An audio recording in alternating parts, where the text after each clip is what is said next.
Hey guys, I just want to fit another round robin video in, sort of kind of just clear the plate of comments before I release the next video. So here we go.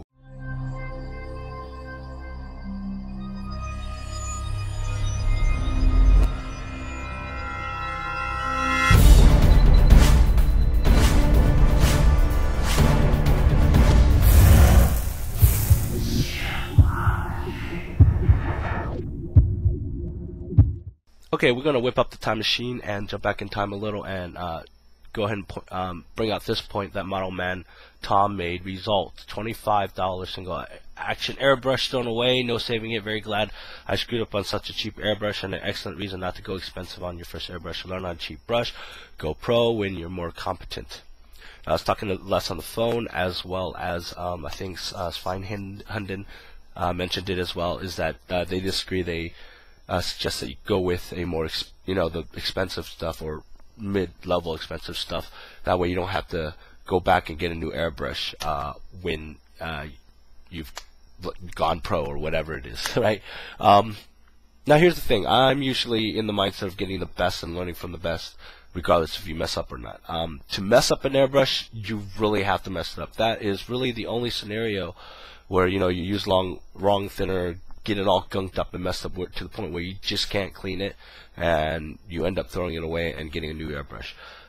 Getting to that point, it takes a lot. That is the only scenario that I think that would cause you to throw away an airbrush. Otherwise, it's really hard to mess up an airbrush, short of you dropping it in an active garbage disposal, throwing it into a volcano, or using it as a butt plug. Whatever, right? You should be safe going with a medium level or really good expensive airbrush, just to learn from it. Again, preference. If you think you're gonna just try out airbrushing, then yeah, get a cheap airbrush or whatever, and then you could try it out, just so you could see how it works out for you. Because airbrushing is not for everyone. If you think you're gonna stick with airbrushing, now I'm gonna tell you right now, you are going to evolve in it, and you're going to get better airbrushes and stuff like that.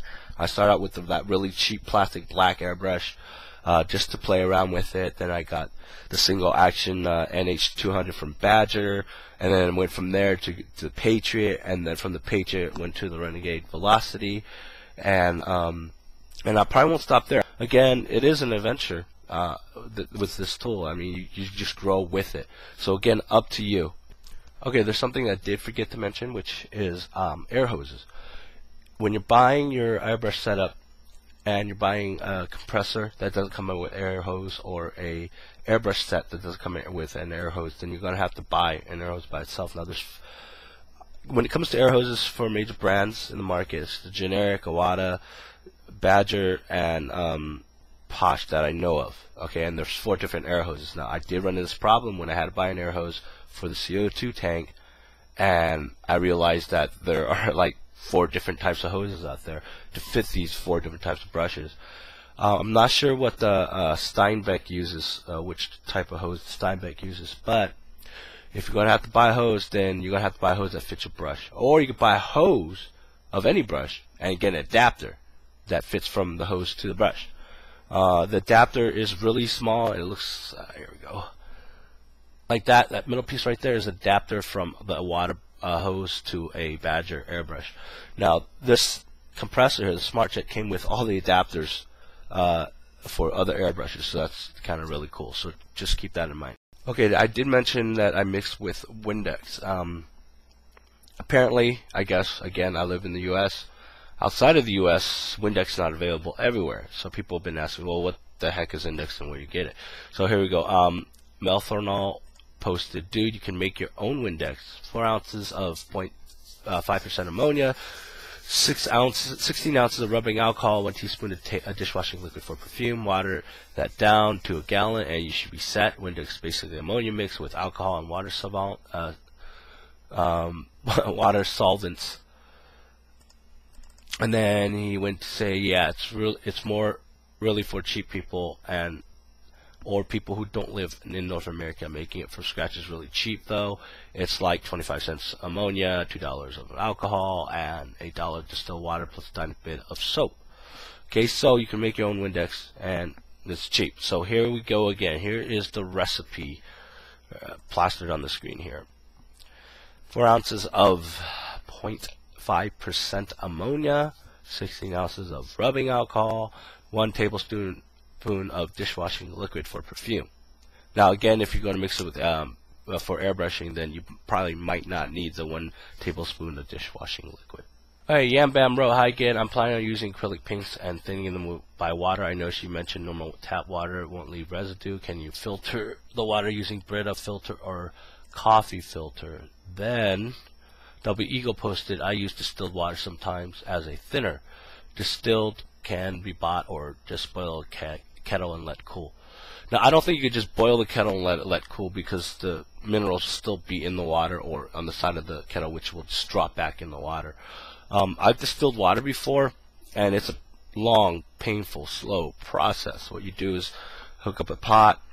I put in a vegetable steamer on top, right? Put a cup inside, flip the lid upside down so that the lid concaves down, so the steam buildup can drop into the cup. Put a pack of ice on top and just boil the water. That took like 4 or 5 hours just to get about a bottle full of distilled water like this. Okay, spend 15 minutes, drive to the store, pick up a gallon of distilled water like this, okay, for about $1, $1.25. Drive back home. In 15 minutes you get a gallon of it. So go to the damn store and just buy a bottle of distilled water. There's no point in rigging up a distilled water system and distilling the water yourself. It'll just take forever.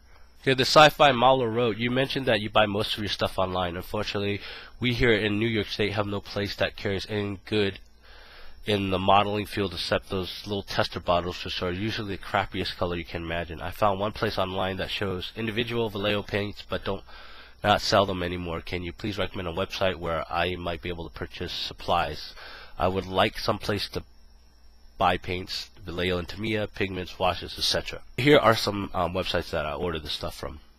You get it from Squadron.com, get it from SprueBrothers.com, get it from ElmCityHobbies.com, MiniatureMarket.com, which I highly recommend too for war gamers. The War Store carries some stuff as well, and most of the stuff nowadays I buy directly from dealer from the AwesomePaintJob store, which will be coming up online very, very soon. And Modelman Tom wrote, another note I was going to mention on filling tanks is that the compressor can only fill up to its limit, not the tank's limit. Just something to keep in mind. So a 30 psi compressor will only let you fill the biggest tank up to 30 psi. You could take that tank to the gas station, for example, and then top it off, but the compressor is the limiting factor in that scenario. The point that I didn't point out was that if you get a 5-gallon, 10-gallon tank that could support up to 100 psi's, it will only fill up to the psi's that the air source is coming from. Okay, so if I hook this compressor up to air tank and the highest psi's that'll fill up to 60 psi's, then 60 psi's will be sitting in the air tank, and that's what's coming out of the air tank. Okay, Viper 29CA, compressors with the tank can get a buildup of water in the tank. It's natural when putting air under pressure, hence the water trap. Most compressors with tanks also have a valve at the bottom of the tank to drain any water. Good rule of thumb is to open the valve when you are done airbrushing to release any water. It may be minuscule, but the tank can cause it to rust, and the rust will find its way down to the airline to your to your paints. I believe that is true. I never had a problem with rusting on my air compressor, but here, yeah, you can see it on camera, is the air trap. And what you do is just twist this little thing here, and it'll drop any moisture that's currently caught in the air trap here.